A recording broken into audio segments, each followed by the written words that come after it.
Le 31 janvier 2026, le FIAD Côte d'Ivoire a franchi une nouvelle étape sur le chemin du bonheur intégral à travers une soirée mémorable organisée à son siège de Bassam sous la conduite du président mondial des ambassadeurs du développement, le coach Patrick Armand Pognon. Merci d'avoir fait le choix d'être à l'Académie de la réussite totale. Si vous ne gagnez pas cette bataille à un niveau supérieur aux problèmes, les problèmes seront réglés, mais une vie sans problème n'est pas une vie. Ça devient ennuyeux. Mais quand on a des challenges à relever et on sait que ces challenges font partie de la vie de tous les jours, c'est là qu'on a gagné la bataille. Une fois le temps donné, des honneurs ont été rendus au pays hôte et à l'association FIAD par les coachs Natacha Diomondé et Félicité Ndiaye. Salut aux terres d'espérance, pays de l'hospitalité.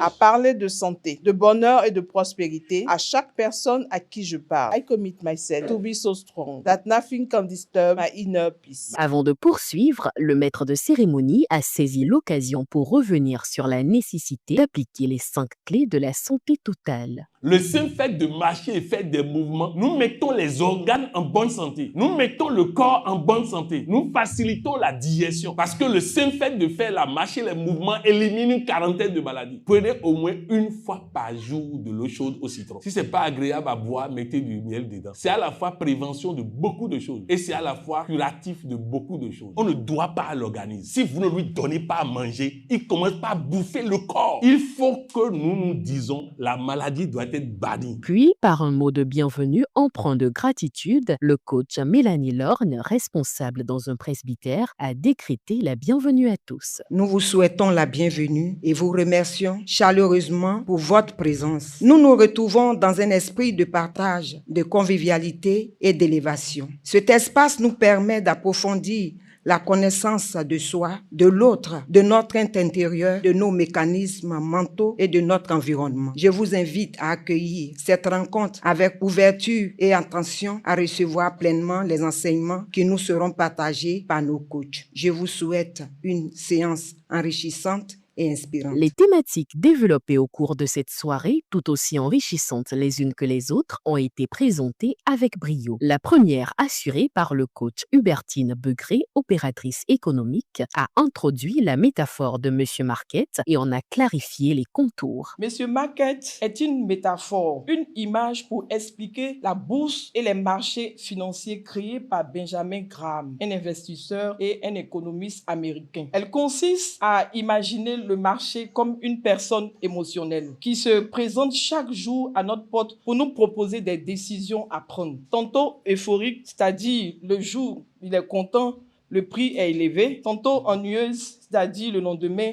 le prix est bas. Cette voie nous pousse à agir ou à renoncer, non pas selon la valeur réelle, mais selon l'humeur du temps. Benjamin Graham nous met en garde. Il ne s'agit pas de suivre Monsieur Market, mais de l'observer, de l'écouter si nécessaire, sans jamais lui confier la direction de nos décisions. Celui qui le suit devient esclave de l'émotion dominante. Celui qui le comprend développe le discernement. N'agissez pas parce que Monsieur Market crie. N'abandonnez pas parce qu'il panique. Construisez votre propre boussole intérieure, fondée sur l'analyse, la vision et la passion. Ensuite, la métaphore du jardin conjugal a été abordée par le coach Justine Nyoryorwe, fonctionnaire. Avant de demander à l'autre de vous rendre heureux, prenez la responsabilité de votre propre bien-être. Laisser une frustration s'installer, c'est laisser une ronce s'enraciner. Plus vous attendez, plus l'arrachage sera douloureuse. Désherbez chaque jour par le pardon. Ne laissez pas le soleil se coucher sur une ronce, car elle aura déjà étouffé une pousse de tendresse. Un jardin ne suffit pas avec un seul orage par an. Il a besoin d'une rosée quotidienne. Chaque plante a sa soif. Certains ont besoin de paroles valorisantes,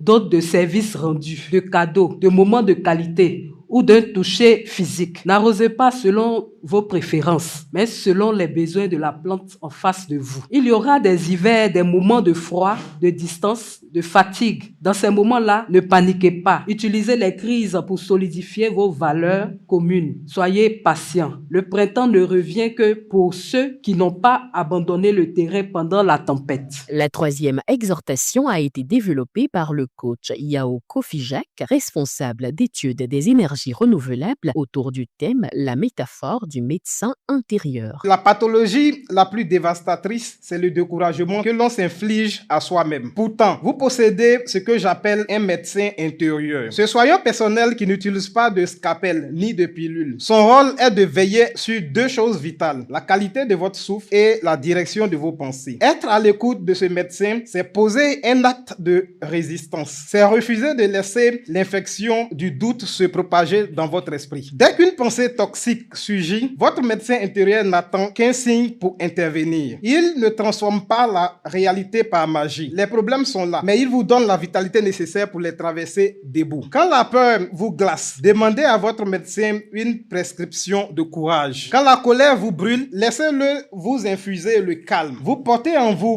le plus grand spécialiste mondial de votre propre bien-être. Ne le laissez pas au chômage. Prendre soin de ses pensées, c'est simplement permettre à votre médecin intérieur de faire son métier. Vous maintenir entier, solide et vivant. Le Showtime a offert un moment de danse et de plaisir, invitant chacun à bouger au rythme de la musique et s'est conclu par l'un des mouvements des clés de la santé totale. Ayant reçu la parole, le coach Roland Perret, cadre de banque, a exhorté chacun à poser des actes, ceux de contribution volontaire et consciente. Un moment pour honorer ce que nous avons reçu, ces paroles que nous avons écoutées, par une action simple, volontaire, alignée, un acte qui va témoigner de notre engagement envers notre propre croissance. Sentez-vous libre et heureux de les remplir selon les défis et les challenges que vous choisissez de relever aujourd'hui, demain, chaque jour de la semaine qui arrive et les jours d'après. Il est suivi du coach Reine Pago, journaliste pour l'atelier de reprogrammation mentale. Je renonce à ma nature humaine et à ses conditions charnelles. Je proclame mon héritage divin. Je proclame mon héritage divin. Après avoir reçu la nourriture mentale, c'est au tour du corps d'être nourri. Les élus de ce soir ont pris place autour d'un dîner somptueux, un véritable festin où ils ont savouré des mets esquis, un vrai régal pour les papilles. Je sors là très impressionnée de cette belle initiative. J'ai rencontré là une nouvelle famille qui dégage de la positivité et qui m'aide, qui m'encourage aussi à aller de l'avant. Le mettre à l'intérieur, ça m'a permis encore d'être sûr de moi-même. Ça m'a rassuré en tout cas. Fidèle à elle-même, la rencontre de ce samedi a une nouvelle fois tenu ses promesses, offrant à chacun joie et satisfaction. Rendez-vous est pris pour samedi prochain afin de poursuivre cette belle transformation.